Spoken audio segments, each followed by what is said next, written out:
Hai teman-teman, Assalamualaikum warahmatullahi wabarakatuh. Perkenalkan, saya Sarah Sintiasari, NIM 373 dari Prodi Sistem Informasi Institut Teknologi dan Bisnis Tuban. Di video kali ini, saya akan membuat tutorial untuk contoh metode forecasting menggunakan algoritma regresi linear. Oke, yang pertama saya akan jelaskan apa itu regresi linear terlebih dahulu. Setelah itu saya akan menghitung menggunakan Excel dan juga menggunakan Rapid Planner. Oke, yang pertama saya akan jelaskan apa itu regresi linear dalam metode forecasting. Jadi pengertian sederhananya adalah regresi linear itu adalah sebuah metode statistik yang mencakup hubungan antara satu variabel, yaitu variabel penyebab, dengan variabel lainnya atau variabel akibat dalam bentuk garis lurus, atau biasanya itu variabel dependen dan juga variabel independen. Di dalam forecasting itu kita menggunakan hubungan ini untuk menarik garis dari masa lalu ke masa depan. Jika kita tahu polanya naik, kita bisa memprediksi seberapa tinggi kenaikannya di waktu yang akan datang. Jadi analogi sederhananya itu seperti tarif taksi. Bayangkan saja Anda naik sebuah taksi, ada biaya buka pintu, biaya awal meskipun taksi belum jalan, ada biaya per kilometer. Semakin jauh jaraknya, maka semakin mahal harganya. Semakin jauh jaraknya atau X-nya, maka semakin mahal juga harganya atau variabel akibatnya.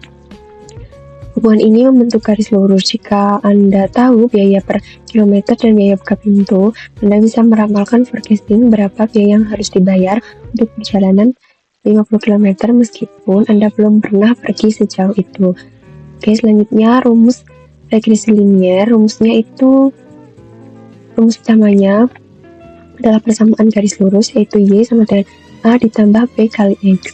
Keterangannya, Y di sini adalah variabel dependen, nilai yang ingin kita prediksi.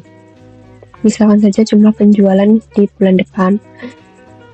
Setelah itu, X ini adalah variabel independen atau faktor yang mempengaruhi Y, misalkan waktu atau bulan berapa atau anggaran iklan atau dan lain sebagainya. Sedangkan ini A, ini adalah intercept atau titik awal atau konstanta. Jika nilai Y dan atau X itu sama dengan 0. Itu B adalah slope atau koefisien. Ini adalah kemiringan garis. Seberapa besar perubahan Y setiap kali X bertambah satu satuan, seperti itu. Cara kerja dalam forecasting yaitu yang pertama mengumpulkan data di masa lalu. Misalkan saja data penjualan selama 2 bulan akhir.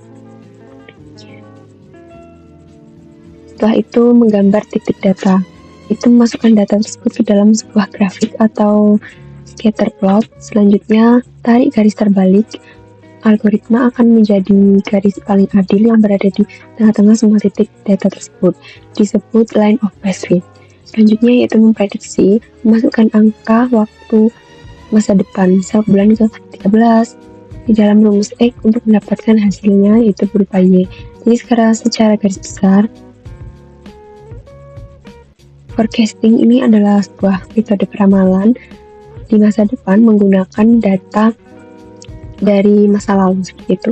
Oke, setelah ini saya akan menjelaskan perhitungannya melalui Excel.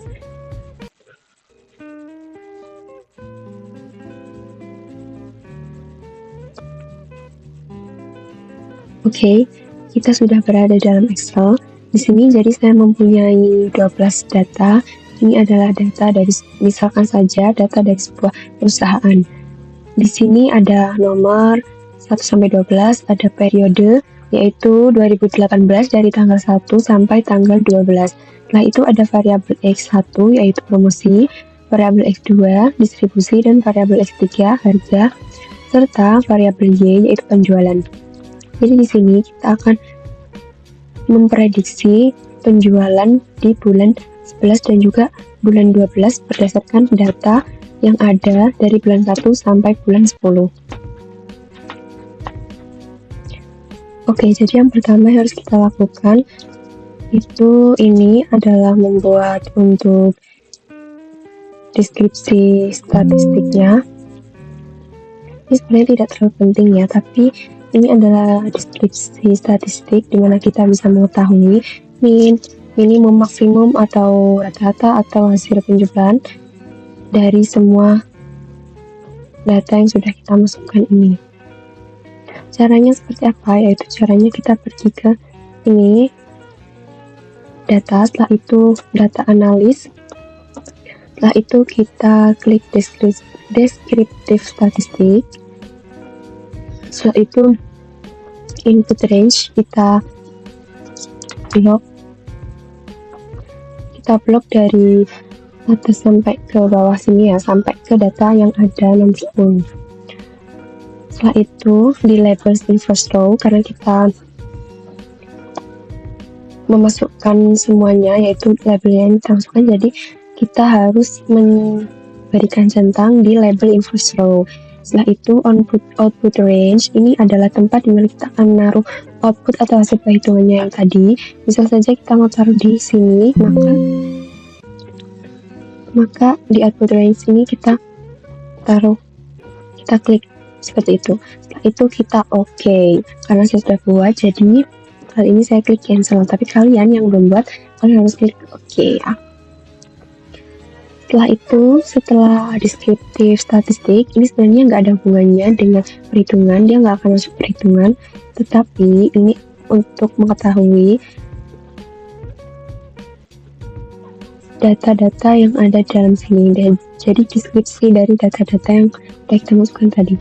Oke, sekarang masuk ke tahap utamanya, yaitu kita akan menghitung data ini dengan perhitungan regresi statistik.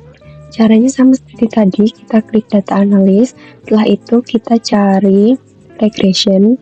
Nah ini, kita klik 2 kali, setelah itu kita masukkan variabel X-nya ya, misalkan variabel Y-nya dulu ya, variabel Y 1-10, setelah itu variabel X, variabel X-nya dari promosi sampai dengan harga ke 10 data ini. Setelah itu kita klik labels, karena kita masukkan labelnya di awal. Setelah itu output range sama seperti yang tadi, dimana kita akan menaruh outputannya, misalkan di sini. Setelah itu kita klik residuals and standardized residuals. Setelah itu kita klik OK.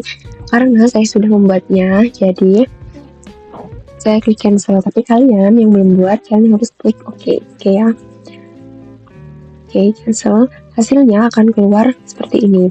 Summary output, regression statistik, ANOVA, terus ini residual outputnya. Setelah hasilnya keluar, kita harus membuat ini ya untuk rumusnya. Tadi kan rumusnya ini sama dengan A ditambah B dikali X.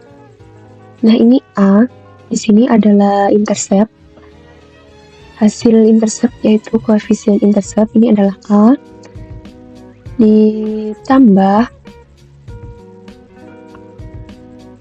ditambah B dikali dengan koefisien promosi atau X1, setelah itu ditambah C dikalikan dengan koefisiensi distribusi atau X2, ditambahkan dengan D dikalikan koefisiensi harga atau X3. Nah, kita langsung perhitungannya di sini ya. Nah, ini rumusnya. A ini adalah intercept yang tadi, setelah itu ditambahkan dengan ini nilai dari promosi atau X1 dikalikan dengan koefisiensi promosi yang tadi ini. Setelah itu ditambahkan dengan nilai distribusi dikalikan koefisiensi distribusi. Setelah itu nilai harga di bulan yang akan kita hitung ya, atau kita prediksi itu dikalikan dengan koefisiensi harga. Sudah, setelah itu kita enter, hasilnya akan keluar seperti ini. Kita drag ke bawah, hasilnya akan keluar seperti ini. Oke, sudah untuk perhitungan Excel. Hasil prediksinya di penjualan ke 11 dan juga ke 12 ini adalah hasil prediksinya. Setelah ini kita akan lakukan perhitungan pada rapid manner.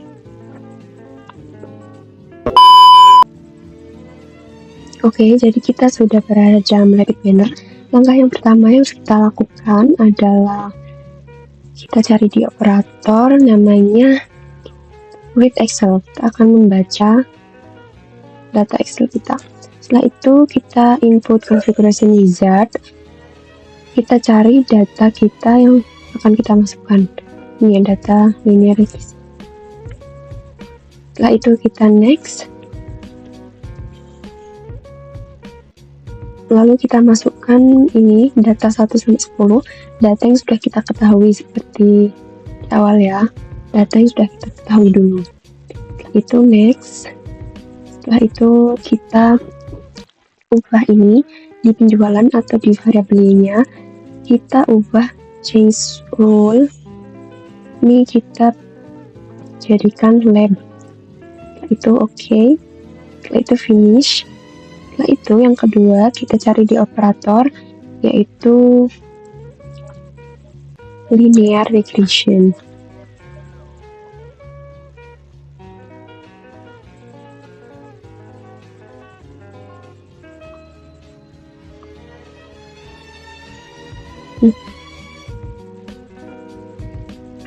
Setelah itu yang ketiga kita cari read Excel lagi. Setelah itu kita input configuration wizard. Kita masukkan data yang tadi untuk kedua kalinya. Next. Sekarang kali ini tadi kan kita input data 1 sampai data 10, yaitu data-data yang kita ketahui kan. Sekarang adalah data yang akan kita prediksi. Jadi ini nomor 11 sampai 12. Next, ini variabel y-nya dibiarkan polinominal. Finish. Setelah itu kita search yang keempat yaitu apply model.